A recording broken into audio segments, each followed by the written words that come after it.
What if your hips are not tight in the way you think they are? What if the stiffness, compression, and awkwardness people often call aging has less to do with damage than with a position that quietly disappeared from daily life? Because for a lot of adults, the hips do not suddenly become old. They slowly lose access to a shape the body was always supposed to revisit. And that loss starts showing up in very ordinary ways. You stand up from a chair, and the first few steps feel older than they should. Your low back feels compressed after sitting. Bending down feels more awkward than it used to. Squatting feels unnatural. Your stride gets shorter. Rotation feels missing. And because that pattern builds gradually, most people give it one simple diagnosis: tight hips. Sometimes that diagnosis is partly true, but often it is incomplete. Because in many bodies, the deeper issue is not just shortened tissue, bad luck, or some vague sense that age is catching up. The deeper issue is that the hips stopped revisiting one of their normal positions. And after enough years away from that position, the whole body started treating it like unfamiliar territory. That is the real argument of this video. Many people are not just tight. They are underexposed. Their body has adapted to a very narrow menu of positions. And after enough time inside that narrow menu, anything outside of it begins to feel restricted, unstable, or simply wrong. That is where chairs enter the story. Not because chairs are evil, and not because sitting is a personal failure, but because chairs narrowed movement options. They made one angle familiar and pushed many others out of daily life. Hour after hour, day after day, the hips stay in a limited range. They are not deeply folded. They are not rotating much. They are not lowering close to the floor. They are not spending much time in supported squat-like positions, kneeling shapes, or ground-level transitions. And the body adapts exactly the way bodies always do.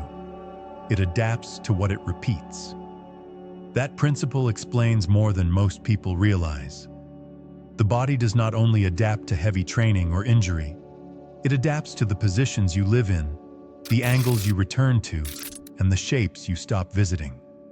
So when people say their hips feel tight, what they often mean is that the body no longer feels at home outside of one repeated pattern. That is different from being broken. It is also different from needing to stretch harder. If a range has been missing for years, it does not just feel limited. It feels unfamiliar. It feels awkward. It feels like the body has lost the map. That is why so many people push harder on flexibility and still feel stuck. They keep treating the problem as though it were only a short muscle problem. Pull more, hold longer, force depth. But if the deeper issue is loss of exposure, then aggression is not always the answer. The body usually needs reintroduction before it needs intensity. To understand why this matters, you have to understand what chairs quietly replaced. They replaced a lot of ordinary floor life. They replaced deep folding at the hips. They replaced supported squatting. They replaced kneeling, shifting, reaching, and transitioning close to the ground. Not in some fantasy version of the past where everyone moved perfectly, but often enough that the hips used to revisit those shapes as part of daily living. And when the hips revisit those shapes often enough, something important is preserved. Not just flexibility, but adaptability. The pelvis stays more responsive, deep hip flexion stays more available, rotation stays more usable. The spine does not have to solve every movement problem by itself. That is the part many people miss. This is not just a hip story. It is a load-sharing story. When the hips stop contributing fully, something else has to pick up the slack. Usually the low back begins doing more than it should. Sometimes the knees start paying for it. Sometimes walking gets choppier. Sometimes bending becomes a back-dominant motion instead of a hip-dominant one. Sometimes getting off the floor starts feeling strangely dramatic, even in people who are otherwise strong. At first, this compensation is subtle. Standing up feels stiff. The first few steps feel old. The low back feels like it has to unlock before the rest of the body can move. Later, that pattern gets filed under decline. But in many cases, it is not decline in the way people think. It is compensation. And compensation can feel a lot like aging. So let's make the chain clear. When chairs narrow the range of positions the hips experience, the hips stop revisiting deep folding, rotation, and lower to the ground shapes. The pelvis gets less adaptable. The spine begins compensating. The lower back starts doing more than it should. Movement feels compressed. Walking feels less springy. Bending gets awkward. Squatting feels foreign. And the whole body starts feeling older than it actually is. That is why this angle matters.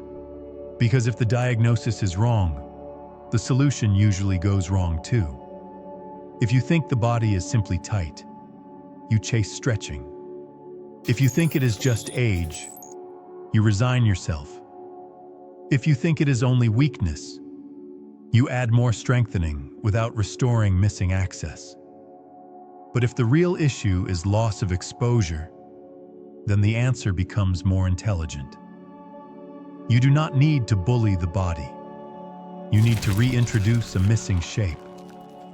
That is a completely different relationship to mobility. You are not trying to conquer the hips. You are trying to make a forgotten position familiar again. And one of the smartest ways to begin doing that is not with a giant routine. It is with a supported version of the position your body stopped seeing often enough. For most people, that means some form of supported deep squat or supported floor-based hip fold. Supported is the important word. You are not chasing max depth, pain, or some dramatic stretch sensation. You are using support. A counter, a door frame, a post, something the hands can hold so the body does not feel trapped. Because the goal is not to perform a perfect squat. The goal is to let the hips revisit a shape they have been missing. A lot of people hear deep squat and instantly assume they are being asked to force themselves into an all-or-nothing position. That is not the point. You do not need a textbook bottom position. You do not need your heels flat if your current structure or mobility does not allow it yet. You do not need to prove anything. You are simply trying to give the hips more exposure to fold, depth, and pelvic movement than they get in a chair. That can mean elevating the heels, holding on to support, staying higher than you think you should, or using a floor-based variation where the hips fold deeply while the body stays supported. The exact version matters less than the principle. Restore exposure, restore access, and restore familiarity.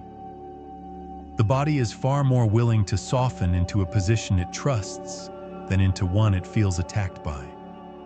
That is why this should not turn into another tutorial obsession. The position is useful not because it is magical, but because it lets the hips, pelvis, and spine renegotiate the job description. The hips begin doing a little more. The pelvis begins adapting a little more. The lower back stops trying to rescue every movement. That is where early change comes from. And the early changes are usually specific. Standing up feels smoother.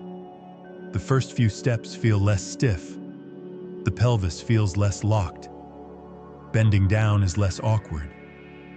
Walking has a little more spring, and the lower back stops feeling like the main hinge for everything.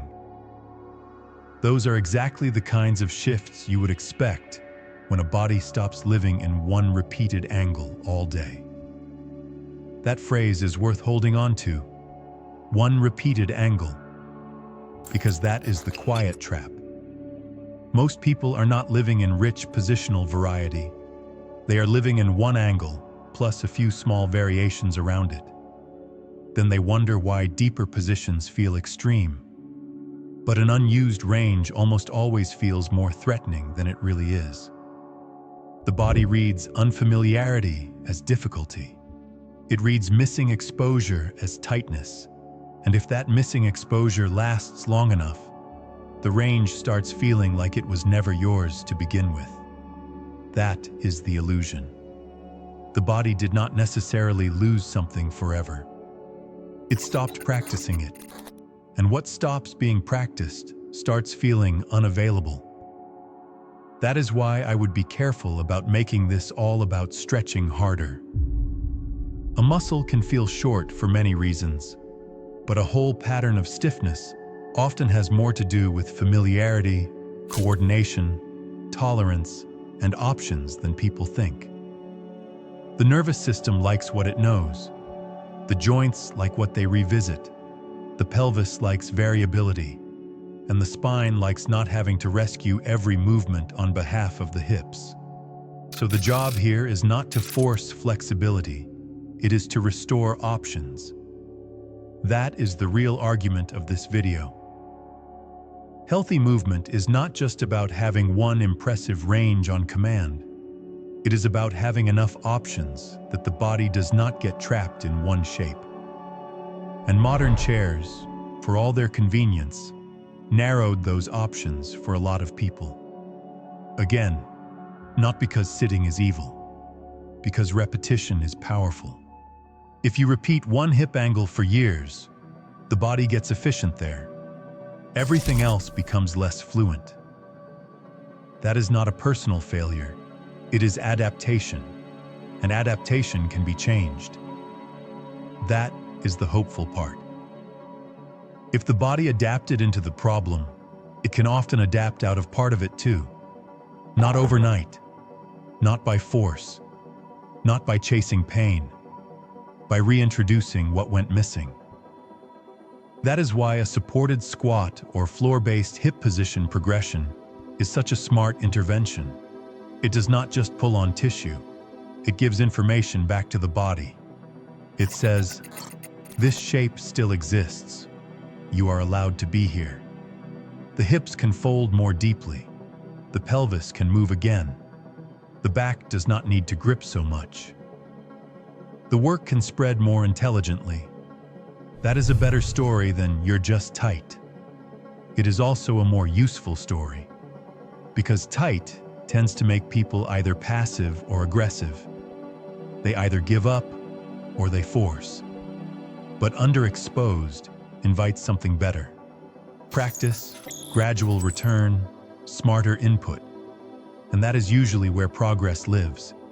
So if you use this idea in your own life, keep the progression simple. Find support. Let the heels lift if they need to. Stay in a range that feels challenging but not threatening. Breathe.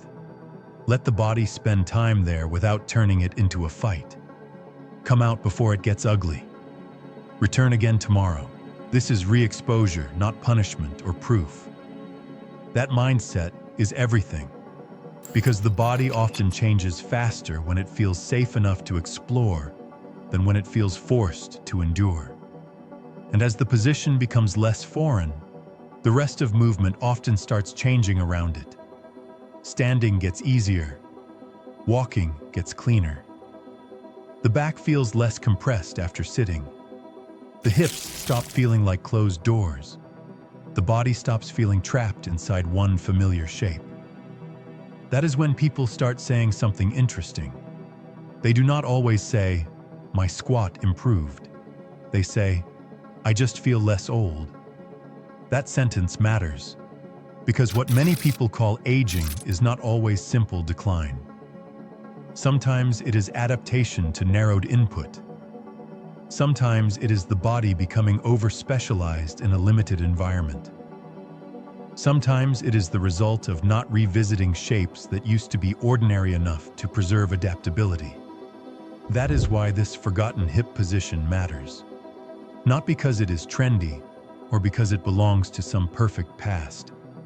Because it gives the body back a kind of input many modern environments stopped asking for.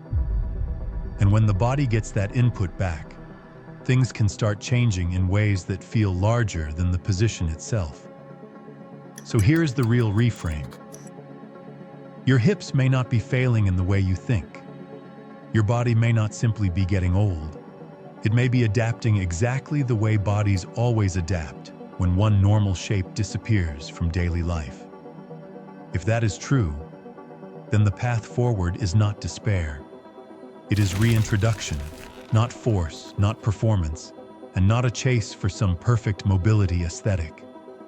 Just restoring access to a position your body has not visited often enough. That is a very different relationship to movement.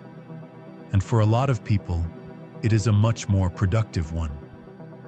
Because once the body stops feeling locked inside one repeated angle, the whole system starts feeling less compressed, less trapped, and more available for the ordinary movements that should not feel as hard as they do. That is what this video is really about.